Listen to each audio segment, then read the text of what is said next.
ಬರುತ್ತೆ, ನೆಗೆಟಿವ್ ಗುಣಗಳು ಬರುತ್ತೆ. ಅಂತ ತಗೋಬೋದಾ? ಮನುಷ್ಯನಲ್ಲಿ ಒಳ್ಳೆಯ ಗುಣಗಳು ಇರುತ್ತೆ, ಕೆಟ್ಟ ಗುಣಗಳು ಇರುತ್ತೆ, ಅದನ್ನೇ ದೇವರು ಮತ್ತೆ ರಾಕ್ಷಸ ಅಂತ ಕರಿತೀರಾ? ಅದು ಕರೆಕ್ಟ್ ಆಗಿದೆ, ನೀವು ಹೇಳ್ತಾ ಇರೋದು ಕರೆಕ್ಟ್ ಆಗಿದೆ. ಆದರೆ ಕೆಲವೊಂದು ಪವರ್ಸ್ ಅಂತ ಅಂತೀವಲ್ಲ, ಸೈಕಿಕ್ ಪವರ್ಸ್ ಅಂತ. ಇವಾಗ ಯಾರೋ ಇವಾಗ ಇದರಲ್ಲೇ ಸಿನಿಮಾದಲ್ಲಿ ತೋರಿಸಿರೋ ಪ್ರಕಾರ ಅವನೊಂದು ಕಡೆ ಹೋಗ್ತಾನೆ, ಕಾಡಿಗೆ ಹೋಗಿದ ತಕ್ಷಣ ಮಾಯ ಹೋಗ್ತಾನೆ. ಆಮೇಲೆ ಕಾಡು ಒಂದು ನಂಟು ತೋರಿಸುತ್ತೆ. ಇವಾಗ ಫಸ್ಟ್ ಸಿನಿಮಾ ನೋಡಿ, ಶಿವ ಅನ್ನೋ ಒಂದು ಕ್ಯಾರೆಕ್ಟ್ರು ಅವನು ಅಹಮ್ಮಲ್ಲಿರ್ತಾನೆ. ಹಂದಿ ಹೊಡಿಯೋದು, ಬೇಟೆ ಆಡೋದು, ಕುಡಿಯೋದು ಹೇಗಂದ್ರೆ ಆಗಿರ್ತಾನೆ. ಅವನು ಅವ್ರ ತಾಯಿ ಮಾತಿಗೂ ಬಗ್ಗಲ್ಲ, ಆಯಿತಾ. ಕೊನೆಗೆ ಕಾಡು ತೋರಿಸುತ್ತೆ ದೈವ ಅಂದರೆ ಏನು ಅಂತ, ಅಲ್ವಾ?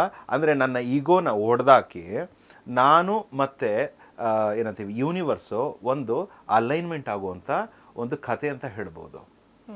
ಇವಾಗೇನು ಹೊರಗಡೆ ಶಿವಶಕ್ತಿ ಅಂತ ಅಂತೀವಿ, ಇದರ ಅರ್ಥನೇ ಅದು, ಬೇರೆ ಏನೂ ಇಲ್ಲ.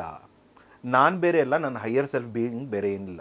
ಇವಾಗ ನಮ್ಮ ಪೂರ್ವಿಕರು ಏನು ಮಾಡ್ಕೊಂಡು ಬಂದಿದ್ದಾರೆ, ಫಾರ್ ಎಕ್ಸಾಂಪಲ್ ತುಳುನಾಡು ಕಡೆ ನಾನು ಹೇಳ್ತಾ ಇರೋವಂಥದ್ದು, ಕೋಲ ಒಬ್ಬರು ಮಾತ್ರ ಕಟ್ಟಬೇಕು ಏನಂತೀವಿ, ಆ ಪರಂಪರೆ ನಡೀತಾ ಇದೆ ಅಂತ ಅಂದರೆ ಅಲ್ಲಿ ಕರೆಯೋದು ಯಾರನ್ನ? ಆ ಭೂತ ಅಂದರೆ ಏನು, ಆ ಕೋಲ ಅಂದರೆ ಏನು, ಅವರೆಲ್ಲ ನಮ್ಮ ಹಿರಿಯರನ್ನ ಒಂದು ಸಂಪ್ರದಾಯ ಆಚರಣೆ ಅಂತ ಹೇಳ್ಬೋದು. ಆ ಸೇರೋದು ಕೂಡ ಯಾವುದೋ ಒಂದು ಲ್ಯಾಂಡ್ ಡಿಸ್ಪ್ಯೂಟ್ಸ್ನ ಗೆಲ್ಸಿರೋ ಅಂಥದ್ದು, it may be Guliga or Panjurli, ಆ ವಿಕ್ಟ್ರಿಗೆ ಇಡೀ ಊರು ಸೇರಿ ಸಂಭ್ರಮಿಸ್ತಾರೆ.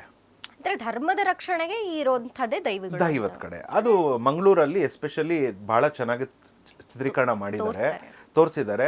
ರಿಷಬ್ ಶೆಟ್ಟಿ ಕೂಡ ಅವರು ಆ ಜನಾಂಗದವರು ಇಲ್ಲದೇ ಇರ್ಬೋದು, ಆದರೆ ಐ ಫೀಲ್ ಅವ್ರಿಗೆ ಪಾಸ್ ಕನೆಕ್ಷನ್ಸ್ ಏನಾದರೂ ಇದ್ದು ಕಟ್ಟಿರ್ಬೋದು, ಹೇಳಕ್ಕಾಗಲ್ಲ.